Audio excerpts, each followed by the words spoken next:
One of my goals is to start getting the dogs back into a routine training schedule. Typically, I used to work with them once a week and have a training session once a week, but as of lately, things have kind of just been slacking.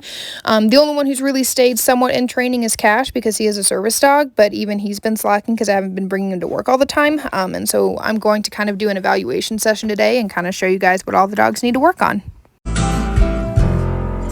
Remember jumping in the pool when we was fully clothed in August. We was soaking, choking, smoking in my old shitty apartment. Then they cut off all the lights cause the bills were never paid. We were stealing all the power from the neighbors on vacation. First off, we have Cash. He is my PTSD and seizure alert service dog.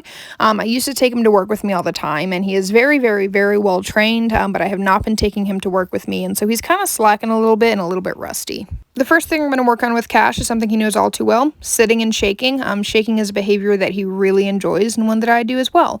Next, I want to work with him on staying next to my side. Now, he already knows this pretty well, and when he's in his vest, he knows that he's working. But it's important for him to stay by my side, and the other thing is I want him to sit every single time I stop. I don't want him to just stand, and you'll see here that he's already staying closer to my side. He's like, oh, okay, I'm working. And again, I stop, and I ask him to sit, and he sits. I want him to get to the point where I don't have to ask him. He just knows we stopped. It's time to sit. From just this short session alone, he's already remembering that he's got to stay right by my side. Here I am. I'm going to ask him to sit again, and then I'm going to ask him to shake. I like doing this because he likes shaking the hands of new people, and people like shaking his paw. It's just a neat little trick.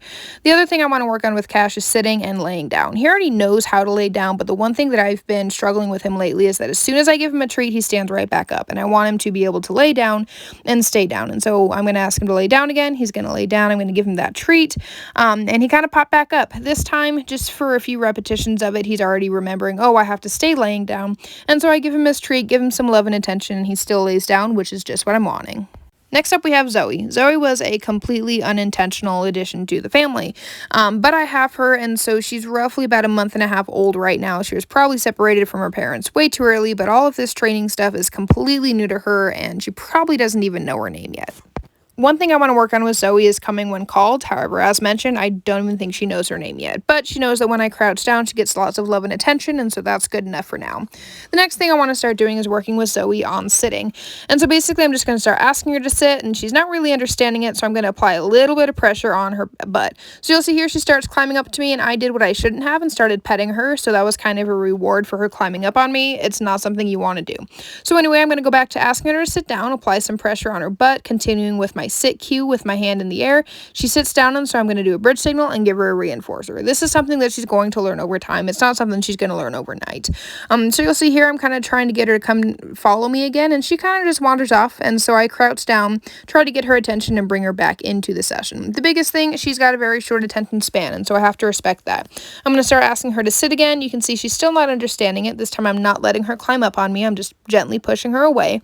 So I'm going to keep asking her to sit, and if I end up having to apply pressure on her butt, which I do, I'm going to do that until she sits. You'll notice she kind of sat a lot quicker this time. It didn't take a lot of pressure. So I'm going to reinforce that, and we're good to go. Lots of love and attention. Like I said, she's a puppy. She has a short attention span, so I'm going to give her a lot of grace when learning all of these new behaviors.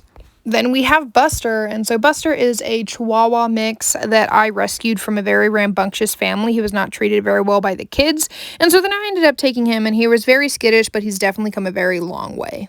One thing with Buster is having him come when called. He does that pretty well. He also sits very well. All of this stuff has pretty much stayed in Buster's mind since day one. He retains information very well. And so sitting is a big thing. The next thing is I just want him to follow me, and he does that already pretty much on his own. The biggest thing with Buster is not because he's necessarily trained well that he follows me. It's because he has massive separation anxiety. This is why I have multiple dogs as well, because that way he's rarely ever alone in the house, because when he is alone without me or without a dog or just by himself, he tends to tear things up, panic, and freak out. And so I make sure he's always got a companion, but he still does follow, which is really good because I don't have to worry about him running off. With sitting, he knows how to sit very well, and so what I'm working on here is staying. You'll see that he got up even though I gave him the stay cue, so I just gently ask him to sit again and then ask him to come to me. He came, got his treat, and so here we are. We're going to do the same thing over here. I'm going to ask him to sit. I'm going to give him my stay cue. I'm going to walk back a few steps, and when I'm ready for him to come, I'm going to bring it down, tell him to come. He's going to come, and I'm going to give him that treat. Last but certainly not least, we have Echo. Echo was a pound puppy. I was doing an equestrian event for Christmas, and he was the only puppy that didn't find a home for the holidays, and I felt really bad. I took him home, and it didn't really look like the rescue he was coming from was a legitimate rescue. The one thing about Echo, Echo's special. I don't know if he sat in his feces for long periods of time, but something happened and he's just not all there in the head. And so you'll see here I'm starting to give him a treat and he's just, oh, Mom, you're going to poison me. I don't want your treat. I even put the treat on the ground and he still won't take it. So when I say he's special, I'm not lying. And so one thing I want is to kind of work with him on coming, staying, sitting, just all of this fun stuff. And you'll see he's just not really into it at all. He's not really into the sitting. I ask him to sit. He's wagging his tail and he sits. And so then instead of the treat, I give him lots of love and attention because that seems to at least get across in his head that he did what I wanted. And he's doing a good job. Next thing, I start asking him to follow, and he kind of just runs off into his own little world. I bring him back, ask him to come back, and he finally does come back, but it took him a moment to actually do it, which is okay. I'm asking him to sit again, and you'll notice he's looking all over the place. He's looking at other things. He's not really focused on me at all, and that's okay. Sometimes dogs just don't have a good day, or maybe he's just lack of focus. It could just be a bad day, and that's okay. I'm going to keep asking him to sit. He does it this time, and I'm going to give him lots of love and attention. I just want him to know that he's loved, that he's doing the right thing. Again, with following, he wanders off and is like, oh, I'm going to go do my own thing. So even this isn't really one of his strengths. Echo has a lot of work. This time I'm asking him to sit. Instead of sitting, he decides to jump up as if he forgot everything we just learned, and that's okay.